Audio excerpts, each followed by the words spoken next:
So, as you know, it was never going to be smooth sailing for the South Australian officials who decided to plunge their entire state into lockdown based off what turned out to be a lie. Now, we knew there was something weird about this when they were saying, because remember, the Chief Health Officer in South Australia in the whole romper room, play school, children's television presenter voice was telling us that apparently there was a strain of the coronavirus that did not exist in deepest, darkest Africa.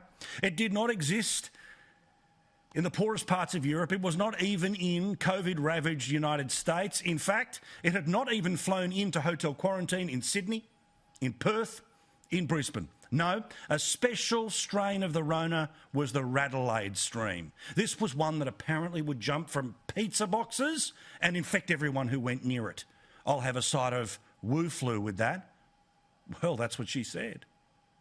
This particular strain has had certain characteristics. It has a very, very short incubation period. That means when somebody gets exposed, it's taking 24 hours or even less for that person to become infectious to others. Yeah, okay.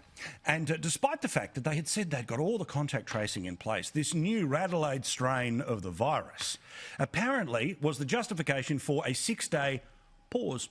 Not a 14-day lockdown, but a 6-day pause, because the South Australian government didn't have the ability to do the contact tracing. Now, remember, the Crossroads Hotel months ago in New South Wales had 40-something cases and they didn't even close the street, let alone the suburb, the council area, the city or the state. 2 families, 20-something cases, almost half of the total number of those that were at the Crossroads Hotel. No, that was it. It was our chance. And Premier Marshmallow knew this was his moment to step up, to become Chairman Dan, to be as loved as Emperor McGowan, to keep people safe like Palaszczuk did. And he loved the idea of a lockdown. That is why today I'm asking you to rise to the challenge again. As of midnight tonight, we need our community to pause for 6 days. Yeah, it was all bullshit. Apparently, the strain of the virus, the radelaide strain, unsurprisingly does not exist. Supposedly, the pizza worker who was apparently the one who could have been the supreme super spreader, the ability to have meat lovers with a bit of Rona, well, apparently not quite the case. There's investigations happening right now, and I do love the officials who were so hair-triggered to shut everything down, now want to blame the information they were getting, not the decisions that they made. Once again, let's go to Romper Room. I have no regrets on my advice and decision-making last week. I feel very confident that it was the right thing to do. Of course you do, because your job was completely unaffected. Yet those who were planning a wedding or a funeral in South Australia completely cancelled. We spoke to a bloke who was desperately waiting after months to get his family back to Australia. They were due to land in Adelaide. But because of this shutdown, the decision was made no international flights. So families were not reunited. Lots of people didn't work over the weekend, and that might be fine if you're a public servant where your wage is guaranteed. But these people didn't even have time to put JobKeeper applications in place before their businesses, of course, took a knock. Now, if you are one of the many, and yes, I'll do this again this week, if you are one of the many who says, oh, but it's better to be safe than sorry, and you've got to be COVID cautious, and if we're not COVID cautious, then we're going to end up like southern Italy and northern Italy, wake up. You know and I know that Australia has the capacity to get on top of a couple of dozen cases. It happens in New South Wales. Your leaders have lied to you. Yet I know and you know that what the result of everyone being locked in their house for a couple of days, people with funerals and weddings and the people waiting to see their families coming back in from overseas, Australians, by the way, well, who cares, right? It wasn't your family. You got the chance to, I don't know, play Scrabble for the first time in a few months. But the whole point is that while I can't forgive a politician who knew the coronavirus playbook. He was right down there to the shaky YouTube videos. Oh, guys, good on you, South Australia. We're really on top of the Rona after the first day pause. South Australia's strong. We've seen this, right? They all know the playbook. And they all know the playbook because the playbook works. That idiot in Queensland got re-elected. The bloke in the Northern Territory, Queen Ardern. Emperor McGowan will probably win all seats, upstairs and downstairs in Western Australia, which is why the Liberal leader quit there today.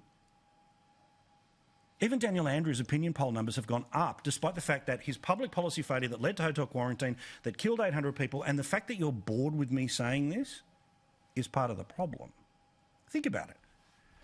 Anyone who was responsible for the shutdown of their state, they should have an approval rating of 1%, and that is the margin of error. Yet, what's the bet? This bloke's poll numbers will go up the next time they check, because he kept us safe. No, the politician played games, but the medical expert?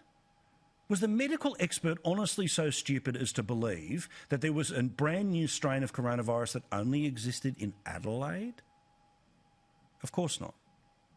Because if they were that stupid, they should resign. But the fact that they were so trigger happy to show off how lockdowns work in daily press briefings, despite the fact that even before the lockdown took place, the total number of cases had gone down by 1 because they double-checked with the lab. There was no need for this lockdown, so don't reward them for it. But will anyone lose their job over this? Of course not. Because Australia's coronavirus hall of shame is populated with politicians who have not paid any political price for the decisions that they have made, for the excuses that they have given, for the lives that have been lost. 2 principal examples, and honestly, this is where it started. When the New South Wales Health Hazard Minister was able to keep his job after the Ruby Princess, guess what that meant for Daniel Andrews? It meant he could keep his job as well, because there was no accountability. You don't even say sorry.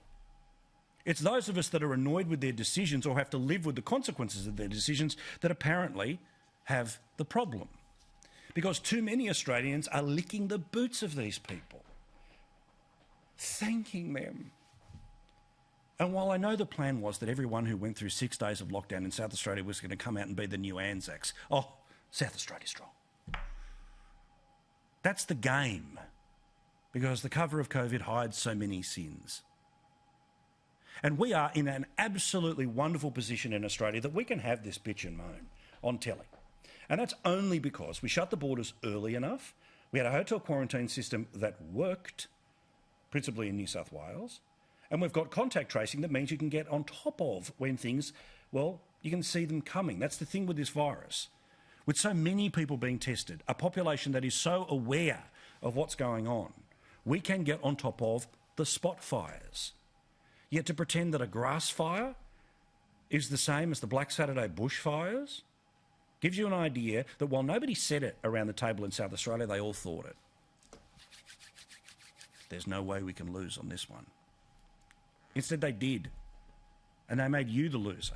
So don't reward them with higher opinion polls the next time somebody asks.